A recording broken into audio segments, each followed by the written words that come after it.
Ya, sebelum kita mulai videonya, silahkan klik keranjang yang ada di pojok kiri bawah video ini bagi teman-teman yang ingin memesan bukunya. Di sini ada fikih sholat berjamaah, ada panduan sholat praktis edisi lengkap, ada fikih praktis sholat, ada 99 tanya jawab seputar sholat. Di sini ada buku fikih haji, fikih bersuci atau toharoh. Ya, di sini juga ada kitab ya turoth, ya, fikih sholat dalam perjalanan, dan ada fikih jenazah. Ya, silahkan pesan dengan cara klik keranjang yang ada di pojok kiri bawah video ini atau di deskripsi video ini. Bismillahirrahmanirrahim. Assalamualaikum warahmatullahi wabarakatuh.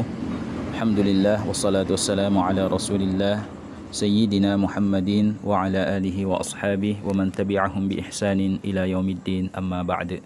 Sahabat beriman dan kepada seluruh pemirsa sahabat Quran online dimanapun Anda berada, insyaallah pada video kali ini kami ingin membacakan sebuah pertanyaan yang masuk di admin Quran online. Adapun si pertanyaannya adalah, Assalamualaikum warahmatullahi wabarakatuh. Bagaimana cara sholatnya orang yang belum menghafal bacaan yang 5 yang wajib di dalam sholat? Mohon penjelasannya.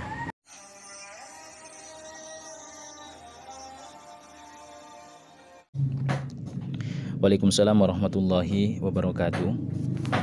Kepada saudara atau saudari yang bertanya dimanapun Anda berada, ya, jadi dalam beberapa video sebelumnya memang kami telah menyebutkan ya tentang 5 bacaan yang wajib dibaca di dalam sholat, ya, atau 5 bacaan yang merupakan rukun sholat, ya, yaitu takbiratul ihram, bacaan surah al-fatihah, bacaan tahiyat akhir, bacaan salawat setelah tahiyat akhir, dan bacaan salam atau mengucapkan salam yang pertama.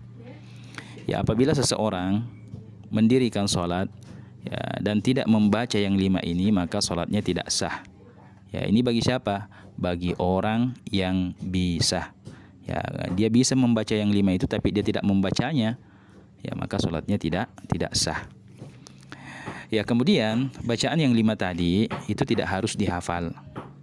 Ya, itu tidak harus dihafal. Ya, akan tetapi bagi orang yang pemula, ya, mungkin dia adalah seorang muallaf atau dia adalah seorang pemula yang ingin belajar sholat, maka dia boleh menulis bacaan yang 5 tadi, ya, lalu kemudian ya membawanya saat dia mendirikan sholat. Ya, mungkin bisa ditulis di kertas kecil. Ya, kalau belum bisa tulisan Arabnya, ya dalam bentuk tulisan Latin, ya kan yang panjang itu kan cuma Fatihah dengan bacaan tahiyat akhir, ya. Ditulis di kertas kecil lalu kemudian disimpan di saku bajunya. Ya, saat dia mendirikan sholat, ya ketika waktunya membaca surah Al-Fatihah, ya, dan membaca tahiyat akhir, dia keluarkan catatan yang berisikan surah Al-Fatihah dan bacaan tahiyat tersebut. Ya, hanya saja ketika mengeluarkannya itu jangan banyak bergerak. Ya, jangan sampai dia melakukan gerakan besar sebanyak 3 kali berturut-turut. Ya, itu dapat membatalkan sholatnya. Jadi ya, cukup dia mengambil, meletakkan di depannya, lalu kemudian ia membacanya saat dia mendirikan sholat. Ya, atau ketika dia sholatnya di rumah misalnya, ya mungkin dia sholatnya di kamar, maka dia bisa menulis ya di kertas lalu kemudian ditempel di dinding rumahnya atau di dinding kamarnya. Ya, kemudian dia sholatnya menghadap ke situ. Ya, itu bisa seperti itu dalam rangka belajar bagi pemula. Ya. Ya, ada kalau dia tidak bisa juga membaca juga tidak bisa, mungkin dia adalah orang yang tidak pernah sekolah, membaca tulisan Arab juga tidak bisa, membaca tulisan Latin juga tidak bisa, maka dia boleh mengganti bacaan surah Al-Fatihah itu dengan zikir-zikir yang lain. Ya, semisal la ilaha illallah, la ilaha illallah. Ya, saat waktunya membaca surah Al-Fatihah, dia mengucapkan la ilaha illallah sebagai pengganti surah Al-Fatihah.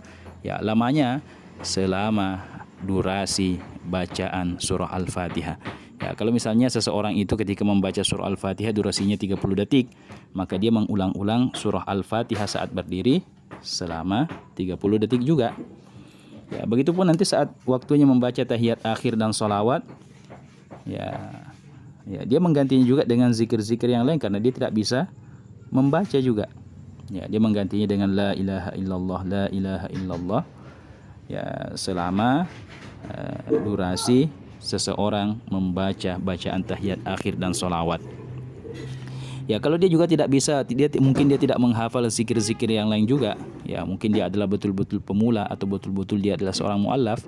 Ya, kan kita tahu bersama ya orang mu'allaf itu, ya coba kita perhatikan ketika mereka akan masuk Islam, saat dituntun untuk mengucapkan 2 kalimat syahadat itu mereka berat. Ya, kalau tidak menghafal apa-apa, maka sholatnya sambil diam saja tanpa membaca apa-apa. Ya, saat berdiri cukup dia diam saja tanpa membaca apa-apa selama durasi bacaan surah Al-Fatihah. Ya, demikian juga ketika tahiyat akhir. Ya, dia diam saja sepanjang sholat itu, dia diam saja. Hanya saja ketika berdiri dia diamnya selama ukuran bacaan surah Al-Fatihah. Ya, dan ketika ruku ya dia juga cukup dia tumaknina. Ketika i'tidal tumaknina, yaitu diam sejenak. Ya, kemudian ketika sujud juga seperti itu tanpa membaca apa-apa, tapi tetap tumaknina. Ya, jadi seperti itu. Kepada saudara atau saudari yang bertanya dimanapun Anda berada. Ya, jadi sholat itu mudah. Ya, tentunya di samping itu dia terus belajar dan belajar sampai insya Allah kemudian akhirnya nanti bisa sholat dengan yang semestinya.